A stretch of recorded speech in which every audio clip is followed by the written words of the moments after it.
એકબીજા વિના એકબીજાને ચાલે નહીં. તો એક દિવસ બંને ફરવા ગયા. ફરતા ફરતા સાંજ પડી ગઈ. જંગલ જેવો વિસ્તાર હતો, ઘરે આવી શકે એવી પરિસ્થિતિ નહોતી. બે નક્કી કર્યું કે આપણે અહીં નહીં રાત રોકાઈ જવું છે એમ. અને ત્યાં રાત રોકાઈ ગયા. એ કે જમવાનું આપણે છે ને બીજે લેવાની જવું, બે જાતે બનાવવું છે એમ. આજુબાજુમાંથી ગમે ત્યાંથી દૂધ ને ખાંડ ને એવું લાવી અને બે છે એ દૂધ પાક બનાવ્યો. થોડાક લાકડા વીણીને ગરમ કરીને તપેલી કોઈકની લાવી અને દૂધ પાક બનાવ્યો. આપણને ખબર કે દૂધ પાક બનાવી તો એને દૂધ પાકને તમારે બહુ હલાવો પડે, ઘણો બધો હલાવો ને ત્યારે એ દૂધ પાક તૈયાર થાય અને એ જ ખાવાની મજા આવે એમ. તો એ બંને ભાઈઓ એટલો દૂધ પાક હલાવ્યો ને તે દૂધ પાક છે ને એક નાની વાટકી જેટલો થઈ ગયો. દૂધ પાક થયો થોડો. બે એવા પાછા અટવાડા. ઓલો કે હું પી જાઉં, ઓલો કે હું પી જાઉં. ના કે મને પીવા દે. ઓલો કે હું તારથી મોટો છું, મને આપ. ઓલો કે પણ હું નાનો છું, પેલા મારો હક છે, હું તારો મિત્ર છું, તું મને. બે વચ્ચે થયો થોડોક ઝઘડો.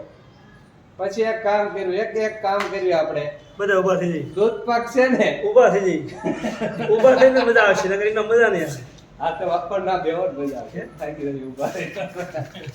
એ દૂધ પાક એમને છે ને બે બાજુમાં એક ઝાડ હતું ને એની ડાળ સાથે મૂકી દીધો. બે ડાળ છે ને એમાં વાટકી મૂકી દીધી અને એવી શરત મૂકી, આપણે બે સૂઈ જાવી. જેને સવારમાં જાગી સારામાં સારું સપનું આવે એને દૂધ પાક પીવાનું. એવી બે શરત મૂકી. હવે વિચાર કરો, આટલી ભૂખ લાગી હોય, બાજુમાં દૂધ પાકની વાટકી પડી હોય અને ઊંઘ ક્યાંથી આવે?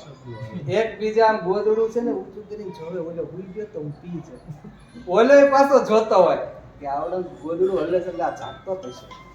આવી બે ઘણી બધી ઓલું કર્યું. છેલ્લે 2 વાગી ગયા, 3 વાગી ગયા ને પછી આપણે માણસ ઊંઘ તો આવી જાય, હુઈ ગયા બે. એક જ કલાક હોતા, સવારમાં 6 વાગ્યા. બે મિત્રો જાગ્યા.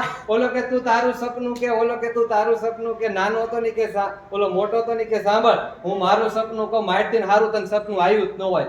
આખા વિશ્વનું સૌથી હારા મારું સપનું મને આવ્યું છે અને તમે કદાચ ન સાંભળ્યું, તમને ક્યારેય ન આવ્યું એવું ભાઈ સપનું આવ્યું. અને એક દ્રષ્ટિએ જોઈને તો મોટાને પીવો જ પડે એવું સપનું આવ્યું. કેવું? મને તો કે સ્વર્ગમાંથી ઇન્દ્ર રાજા આવ્યા, પોતાની પાલખી લઈને આવ્યા અને એ પાલખી આહા કેવી નીચે આવતી હતી. એમાં કેટલા બધા ફૂલ પાથરેલા અને એ બધાય ફૂલ મારી છે ને સામે આમ સરસ મજાની હાર કરી. અને અત્યારે મોદી છે ને વિદેશમાં જાય ને કેવી ઓલી જાજમ પાથરી દે બધા એવા ઢોલ નગારા સાથે. મને કે હાલ ભાઈ, તને મારે સ્વર્ગમાં ફરવા લઈ જવાનો. હું તો ઇન્દ્ર રાજાની પાલખીમાં કાટ થોડોક પાછો આવી જાઉં ને કે ભાઈ ઇન્દ્ર રાજા લેવા આવ્યા. હું તો એની પાલખીમાં બેસી ગયો. પાલખી ઉપડીને હું જે આકાશમાં બધું જોઉં, તા તો સ્વર્ગ આવી ગયું. સ્વર્ગની અંદર કેટલી મજા. આ બધું જોવું ને તો શંકર ભગવાન એના ઓલા ઉપર સિંહાસન ઉપર બેઠેલા, બ્રહ્મા વિષ્ણુની આઈન પર આમ તમે જોવો ને તો એટલા મસ્ત આખું સ્વર્ગ મેં જોયું. કેટલી બધી ગોપીઓ રાસ રમતી હોય. મારી જિંદગીમાં આવું બધું સપનું નહીં થયું અને આઈથી સારું કોઈ સપનું ન આવ્યું. એટલે એ દૂધ પાક મારે પીવાનું. ઓલો મોટો પણ ઓલો નાનો કે તું હજી સાંભળતો ખરા, મને તારી કરતા સારું સપનું આવ્યું છે.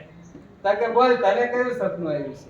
હવે નાનો કે છે, મને તો કે સપનાની અંદર હનુમાન દાદા આવ્યા. કોણ આવ્યા? હનુમાન દાદા આવ્યા, ગદા લઈને આવ્યા. મને કે છોટુ ઉભરા. અલ્લા ભાઈ, મેં કીધું પણ માને હનુમાન દાદાને જોઈને જ બીક લાગે. હું ના ઉભો થા. પણ તે હનુમાન દાદા મને બીક લાગે. ના ઉભો થા. હનુમાન દાદા તો મંડાઈને ઊભો કરો. એ કે ગોદડું ઊંચું કર. પણ હનુમાન દાદા મને ઠંડી લાગે. ના ગોદડું ઊંચું કર. બોલો ધ્રુતરો છે ને ગોદડું ઊંચું કરી. હનુમાન દાદા કે હાલતો થા. એ કે પણ હનુમાન દાદા અમે બે સરસ. નહીં તું હાલતો થા. બોલો તો બિચારો ધ્રુત છે ને હાલતો. વાટકી ઉપર. પણ હનુમાન દાદા મેરે સરસ ભાઈ નહીં વાટકી ઉપર. બોલો હાથ ધરુતો વાટકી ઉપર. પીઝા પણ હનુમાન દાદા મેં નહીં પીઝા ઓલો વ્હાઈટ કિશન ની ગટગટાઈ ગયો બધી દૂધ પાક પી ગયો ઓલો મોટો કે તું હાચું પી ગયો છે કે સપનું આવ્યું છે ઈ કે હું તો